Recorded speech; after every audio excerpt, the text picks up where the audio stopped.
오늘 영상은 우리 집 통신비를 지켜줄 골키퍼 인터넷 끝판왕과 함께합니다.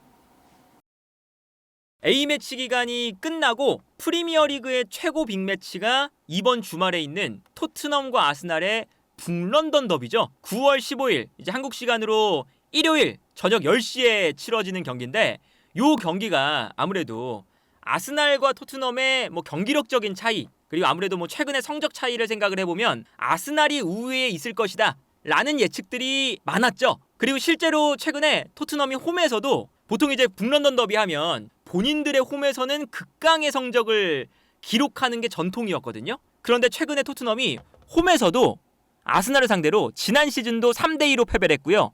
그 지난 시즌에도 0대2로 패배를 했어요. 최근 4경기 동안 아스날이 토트넘에게 3승 1무를 기록하고 있습니다. 그러니까 이게 압도적으로 지금 최근 경기들만 보면 아스날이 압도적인 우위에 있다고 볼 수 있는 성적인 거죠. 그래서 이번 경기도 토트넘 홈이지만 토트넘이 어렵지 않을까라는 예측이 많을 수밖에 없는 거였는데, 중요한 건 아스날이 부상자가 너무나도 많습니다. 일단 첫 번째는 야심차게 영입한 메리노가 어깨 부상으로 10월 20일까지 부상이 예정되어 있죠. 한 달가량 일단 부상이 예정되어 있고 다음 달까지 일단은 예정되어 있다 보니까 이 경기에 못 나옵니다. 그리고 여기에 더해서 웨데고르가 A매치 기간 동안 부상을 당했어요. 상대 선수의 경합 상황에서 부상을 당했는데 최소 3주 결장 예정입니다. 3주로 따지면 다음 A매치 기간까지 포함을 하면 거의 한 4주, 5주를 못 뛰는 거거든요. 근데 아스날이 그 기간 동안, 웨데고르가 못 나오는 기간 동안 일정이 엄청 빡빡해요. 토트넘과의 북런던 더비, 그 다음이 주중에 아탈란타와의 챔스, 그리고 그 다음 경기가 맨시티와의 리그 경기입니다. 그리고 리그컵 경기도 있고요. 레스터시티, 파리 생제르맹과의 챔스도 있어요. 그리고 리그 경기가 또 있어서 사우스햄튼과의 리그 경기까지. 이러면 웨데고르가 말은 3주인데 빠지는 경기가 벌써 7경기입니다. 그리고 그 7경기 안에 토트넘전, 아탈란타전, 맨시티전, 파리 생제르맹전, 굵직한 경기들이 섞여 있어요. 그래서 웨데고르의 일단은 공백 아주 치명적일 수밖에 없고, 여기에 더해서 라이스는 부상이 아니지만 이번 북런던 더비에 나올 수가 없습니다. 퇴장을 당했었죠, 라이스가. 그런데 최근에 올라온 이제 그 기사를 보면 어제 프리미어리그의 심판 결정을 검토하는 심판위원회에서 라이스의 퇴장 장면이 문제가 없다라고 판결이 나왔습니다. 그러니까 이게 만약에 그 라이스의 퇴장이 부당했다라고 한다면 라이스의 징계가 사라지거나 이럴 수가 있는 거잖아요. 근데 이 라이스의 퇴장 자체는, 그러니까 아무래도 카바나 주심이 그날 경기에서 이제 오락가락하긴 했지만 그 퇴장 장면 자체는 문제는 없다. 그러면서 라이스도 못 나와요. 그리고 여기에 대해서 A매치 기간 동안 부상당한 선수가 또 있습니다. 칼라피오리도 부상을 당했는데 현재 북런던 더비에 나올 수 있을지 없을지가 불명확한 상태예요. 그리고 여기에 더해서 제주스도 북런던 더비에 나올 수 있을지 없을지가 불명확한 상태입니다. 제주스는 이미 그 전부터 부상이었죠. 그리고 여기에 더해서 티언이라던가 토미야스 같은 선수들은 애초에 부상이라서 나올 수가 없고요. 그래서 지금 아스날이 부상이 정말 많아요. 특히나 그 미드필더 라인의 부상이 참 많고, 반면에 토트넘은 솔랑키가 복귀할 예정입니다. 북런던 더비에서.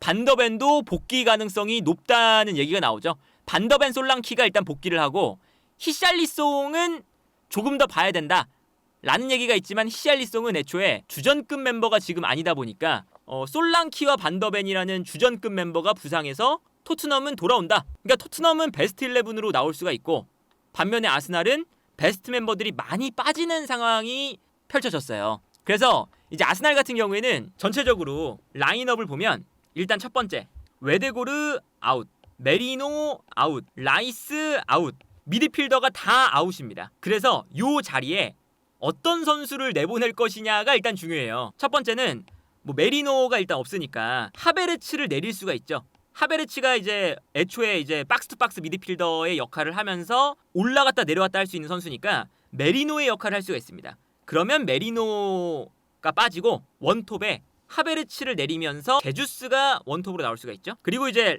라이스가 못 나오는 자리는 토마스 파티나 조르지뉴가 나올 수가 있습니다. 그리고 이제 웨데고르 자리가 문제인데 웨데고르 자리가 지금 마땅치가 않아요. 그 자리에 은화네리가 나오기도 애매하고 그리고 조르지뉴를 출전시켜서 토마스 파티, 조르지뉴, 하베르츠 이렇게 만들었을 때는 웨데고르의 이 볼 관리 능력을 보여줄 수 있는 선수가 또 없거든요. 앞쪽에서. 예를 들면 조르지뉴를 투입해서 조르지뉴와 토마스 파티가 뒤에 있고 하베르츠가 약간 공격형 미드필더처럼 뛰는 이런 것도 가능한데 하베르츠가 애초에 이 선수의 역할은 웨데고르와는 좀 많이 다르잖아요.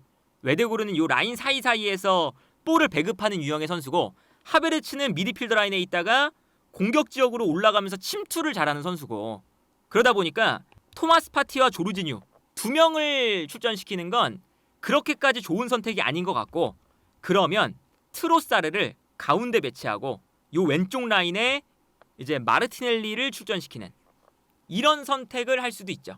아니면 하베르츠를 약간 이제 왼쪽으로 빼고 오른쪽으로 빼고 트로사르가 그냥 측면 공격수로 나오고 진첸코를 올려서 진첸코를 미드필더로 쓰는 그리고 요 자리에는 이제 뭐 칼라피오리가 부상해서 복귀를 하던가 팀버가 나오던가 그런 선택이 될 수도 있고요. 진첸코를 미드필더를 시키는 이런 것도 생각해 볼 필요가 있습니다. 그리고 이제 이런 걸 생각을 해보면 조합을 짜는 것이 이제 아무래도 고민이 될 텐데 트로사르가 이제 아무래도 가운데로 나올 가능성이 높아 보이거든요. 사실은 왜냐하면 그 칼라피오리도 지금 100%가 아니니까 진첸코를 올리기가 까다로워서 칼라피오리가 아니라 진첸코가 왼쪽 풀백이 되고 마르티넬리가 왼쪽 측면 공격수 트로사르가 이제 공격형 미드필더의 역할을 할 가능성이 커요. 근데 여기서도 문제가 되는 게 제주스가 만약에 경기에 나올 만한 핏이 안 된다면 하베르츠가 원톱을 봐야 되고 그러면 미드필더가 또 한 명 필요하죠. 그러면 여기서는 이제 누가 나올 것이냐. 예를 들어서 진첸코를 올린다. 그러면 이제 팀버나 칼라피오리가 왼쪽으로 가는 거고 이렇게 될 거고 그리고 이제 트로사르가 공미로 오면 이 마르티넬리 자리에 마르티넬리가 나올 수도 있지만 스털링이 왼쪽 자리에 나올 수 있는 이런 형태도 좀 생각을 해봐야 되는데 어쨌든 이런 여러 가지 조합을 생각을 해보면 지금 아스날이 지금 주전 미드필더 라인으로 이번 시즌에 생각하고 있는 라이스, 메리노, 웨데고르 3명을 다 잃었어요. 일단 3명을 다 잃었고 여기에 제주스와 칼라피오리도 컨디션 문제가 있고 그러다 보니까 아스날의 전체적인 이 선수 스쿼드 구성하는 것 자체가 아주 어려운 상황이고요. 그러다 보니 북런던 더비가 스털링의 아스날 데뷔전이 될 수도 있습니다. 마르티넬리가 컨디션이 아직 안 좋고 트로사르가 공미로 기용이 된다면 스털링이 주전으로 나올 수도 있어요.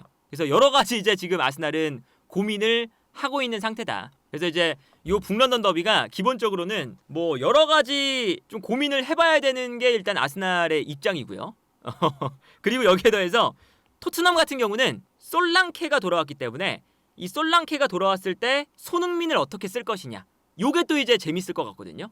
왜 그러냐면 솔랑키가 돌아오면 솔랑키가 9번 공격수 자리에 나오면 손흥민을 왼쪽으로 자연스럽게 빼게 되는 거잖아요. 근데 지난 이제 솔랑키가 부상을 당하면서 손흥민 선수가 가운데에서 뛰었던 시간이 좀 많기 때문에 손흥민을 측면으로 뺐을 때 여기서 이제 토트넘이 아스날을 어떻게 상대할 것이냐. 요것도 이제 재밌는 포인트 중에 하나죠. 특히나 이제 아스날이 그 지난 시즌에도 그랬는데 토트넘 원정이 왔을 때 지난 후반기 때 아스날보다 토트넘이 유리한 북런던 더비였어요. 왜 그때 유리한 북런던 더비였냐? 아스날이 경기가 이틀에 한 번씩 있었습니다. 그래서 시즌 막판에 심지어 북런던 더비인데 체력적으로 문제가 많아서 역습을 했거든요. 근데 그 역습을 할 때 토트넘이 무너졌던 이유 중에 하나가 아스날이 밀집 수비를 하는데 그 밀집 수비를 못 무너뜨리니까 바로 끊어내자마자 역습. 여기서 사카가 득점을 했었죠. 그런 걸 생각을 하면 토트넘이 지난 시즌에 유리한 입장에서 치러진 북런던 더비 때 패배했던 게 아스날이 본인들이 불리하니까 내려가서 수비 라인을 만들 때 요 박스 안에서 싸워주는 선수가 없었거든요. 마치 해리케인처럼. 근데 이제는 솔랑키가 있으니까 솔랑키에게 손흥민이든 클루셉스키든 크로스를 올려줄 수 있는 조금 더 단순한 패턴이 생겼다. 그래서 이 솔랑키가 박스 안에서 살리바와 마갈량이스와의 싸움을 이겨낼 수 있느냐?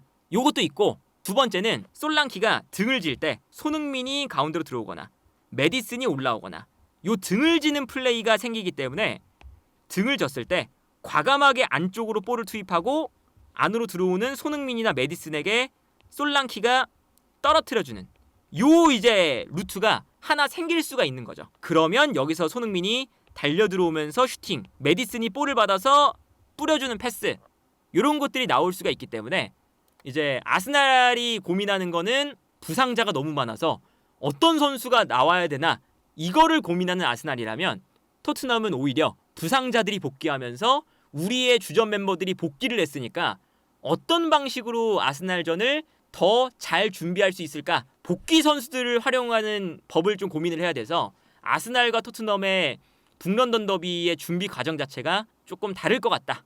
애초에 그런 생각이 들고 아마 아스날이 이 경기는 조금 수비적으로 나올 것이 예상이 돼요. 원정이기도 하고 부상자도 많고 그러면 여기서 이제 밀집 수비를 하다가 이제 중요한 게 있죠. 지난 그 북런던 더비 때도 마찬가지였는데 우도기, 포로, 뭐 사르 다 올라옵니다.